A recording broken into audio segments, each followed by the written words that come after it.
You don't know how excited I am to meet you. I tell you the truth, and my wife and I, we never have sex. Now, we get undressed, we can't stop laughing. What's new with you?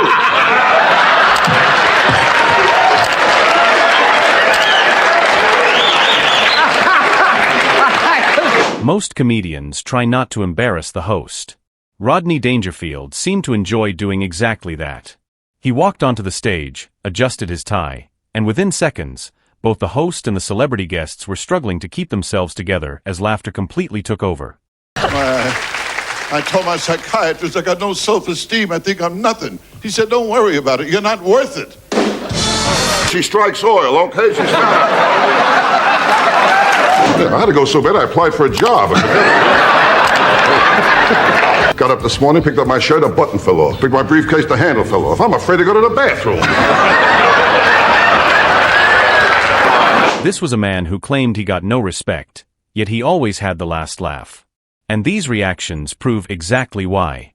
Yeah, I went out last week. I tried something new last week. Matter of fact, group sex. Group? You? Oh. Now I have a new problem. I don't know who to thank. One smell. She's for me. That's it.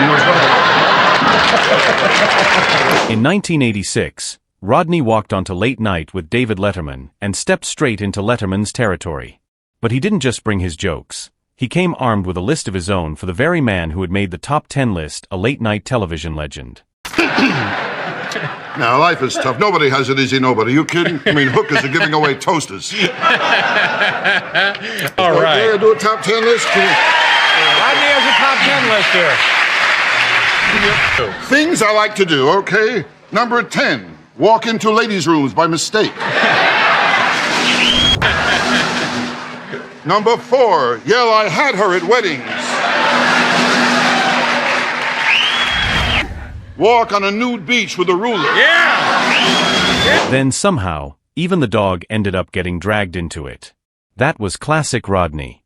In his world, no one was ever safe. I was gonna bring my dog along and show you how he makes love to my leg, you know. It's okay. Kids gotta be careful today, you know. They're all so crazy with sex. That's the thing, you know. Everything is sex. I mean, they get pregnant from eating chicken, you know. Yeah, I mean, it's finger-licking good and one thing leads to another. Yeah. You know how it is. It's terrible, you know. Yeah! In Rodney's world, even complete chaos somehow felt perfectly normal. You know, I met a girl at a bar. We talked 15 minutes back to her place. Had the best sex I ever had, you know. Really? Hungry, made me a steak. It was beautiful. On the way out, she says to me, how about some money? I said, oh, no, money I couldn't take. I don't want any money from you. About sex for you. Yeah. Kidding, I got no sex life. I'm old. Yeah. I tried a Viagra pill. My tongue got hard. Really? In 1974, Rodney stormed onto The Tonight Show like a comedy ambush. Johnny Carson had welcomed plenty of hilarious guests before, including Dom DeLuise. But Rodney's entrance felt almost unfair. He walked out looking wounded, annoyed, and completely ready to make everyone else suffer right along with him. But everybody has problems. I met a guy last week with a problem. How? Oh, boy, this guy told me he had an affair with a girl 3 months ago. The guy's going nuts. He didn't know what to do. Yeah. He told me what happened was the rabbit didn't die. It just stays in critical condition. You know? Then Rodney turned his childhood pain into a weapon. Carson and Dom could both sense the punchline coming, but they still couldn't dodge it. When I was a kid, I never got the breaks. Never. I was 8 years old on Halloween once. My old man, he dressed me up. He set me out as the Pied Pipe, you know? Yeah. In 2 hours, every rat in the neighborhood was following me.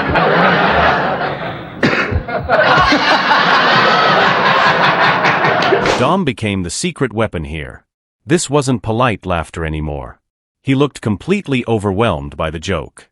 Johnny kept setting Rodney up, Rodney kept firing away, and Dom was stuck in the middle, laughing as if his body had completely given out. Always do that. Can I have a cigarette, too? Certainly. It's not good for your health, though. You know. So I got a crazy doctor told me to keep smoking if I want to stop chewing gum. So what do I take?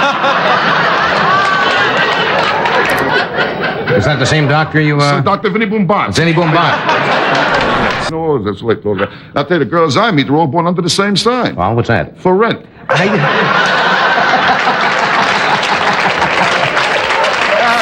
By the time the room turned heavy with tension, Rodney still found a way to flip it around. Even sadness seemed nervous, as if it knew it was about to become the target of his next joke. It's always there. Other guys wake up in the morning, new day, up and at 'em. I wake up, the pressure, the heaviness is waiting for me. Nice, the heaviness. And sometimes I even talk to it. I say,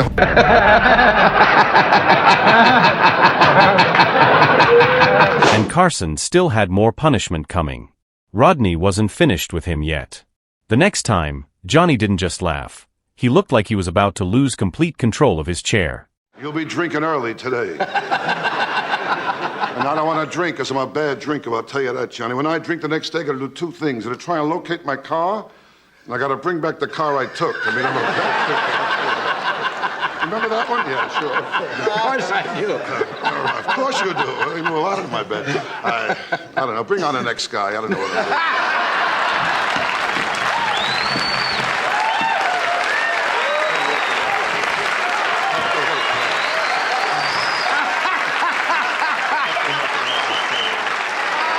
The dangerous part was the speed. Rodney never gave the room a chance to breathe. One wave of laughter was still echoing when he was already launching the next joke. Johnny had barely recovered before another punchline came flying at him. It's okay. I mean, it's not my ball game. You know, that's But a rough neighborhood. Oh, very bad. Are you kidding? My neighborhood? Forget about all kinds of people there. Yeah. But this last week, a guy rotated my tires from my car to his.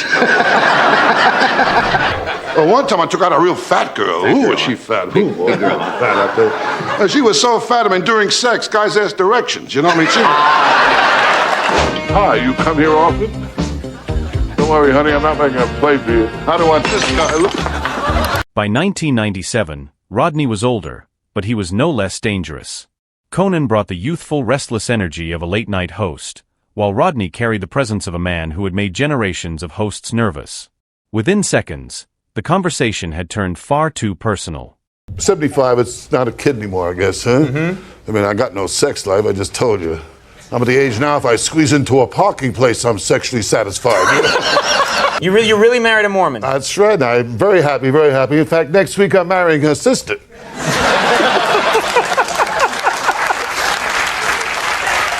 I got my eye on her brother, too. Then Rodney started talking as if he were confessing, joking, and setting a trap all at once. No one could tell whether he was being sincere or leading everyone towards something even worse. Conan tries to keep up, but his face says the interview has escaped. Through in showbiz, you know. Yeah, sometimes, you know, I think back of all the women I had to sleep with to get where I got, you know. It's hell, isn't it, Rodney? Huh?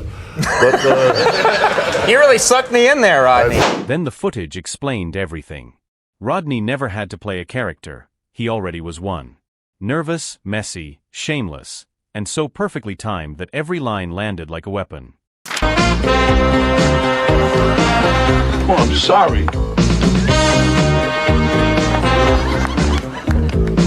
Governor Preston, I'd like you to meet while we spark. Hey, Governor, how are you, huh? You don't know how excited I am to meet you. The American theater is back. Most comedians would dress it up. Rodney just said it straight, like a childhood complaint with a knife hidden inside. And my mother, too, she never breastfed me. She told me she liked me as a friend. I saw my dentist, too, last week, another beauty. I said to him, Doc, look at my teeth, they're all getting yellow. He told me to wear a brown necktie. After that, the only safe choice seemed to be someone more seasoned. Dean Martin, one of the coolest men in show business, appeared with a smile as if he had just walked into a trap. At first, the atmosphere on his show felt calm and relaxed. But Rodney brought his signature irreverence with him, and the moment he started, Dean looked like a man watching a... The second he starts, Dean looks like he has front row seats to a beautiful disaster. The kid, I never got no respect when I was younger, you know, no respect at all. The first time I had a date with a girl, you know, while she was out with me, she introduced me to some guy she knew. Yeah, she said, Steve, this is Rodney. Rodney, this is a goodbye.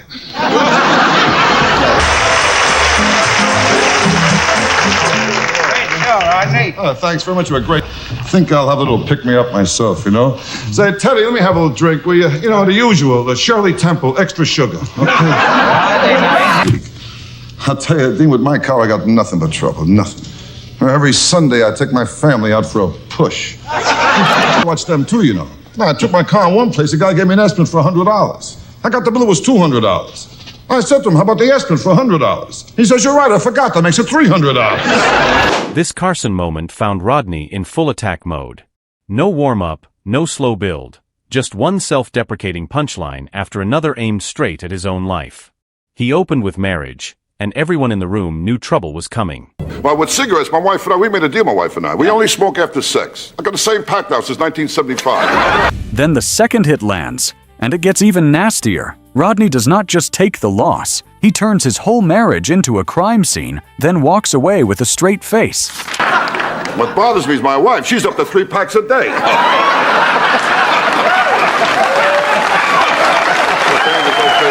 Then came the second punch, and it landed even harder.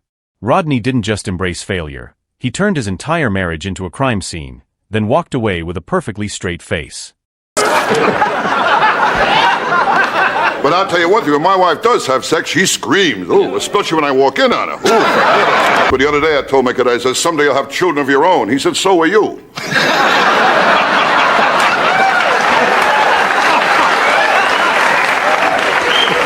Kid. And my daughter, too, she's no bargain either, my daughter, you kidding? Well, she's been picked up so many times, she's starting to grow handles. You kidding? I asked him if my heart was strong enough for sex. He told me not if I join in, you know? Laughing. That's not good. That's not good, Rodney. What happened to me? That's a shame. He let the story drift just far enough to make everyone uneasy. Then, just when they thought they knew where it was going, Rodney yanked it in a completely different direction. The punchline was ridiculous, but the setup had already left the entire room trapped in his game. And all of a sudden, a very lovely lady pulls up beside me. She looks at me, she smiles, and goes like this to me to follow her, you know. I said, oh, did I get lucky? Wow. Oh, geez, you know. Oh, I should have taken a shower, you know. Something, I don't know. The lady, you know. I said, hi, honey, where do we go from here? She said, nowhere. I wanted to show you a shortcut. You have my fish in your truck. That's not good. Mine was a tedious, slow thing. And then I would sit at a table there with Dean on the other side of the table, and I would do jokes, and he would laugh, you know. And the thing is, the first day he was there. Yeah. They had to get us together and shot. And after that, he never showed up. That was Rodney. No script, no polish. Just pure chaos wrapped in a red tie. He wasn't always the biggest star in the room, but he almost always got the biggest laughs. Rodney never chased respect. He walked in looking completely miserable, then somehow took over the entire room. The hosts tried to keep their composure, the guests tried to keep a straight face, but once Rodney got going, everyone became part of the joke. So who do you think had the hardest time keeping it together? Johnny Carson, Conan O'Brien, or Jay Leno? Let us know your favorite Rodney moment in the comments. And if you enjoy seeing Hollywood at its funniest, most genuine, and most unforgettable, don't forget to like, subscribe, and stay tuned for the next video.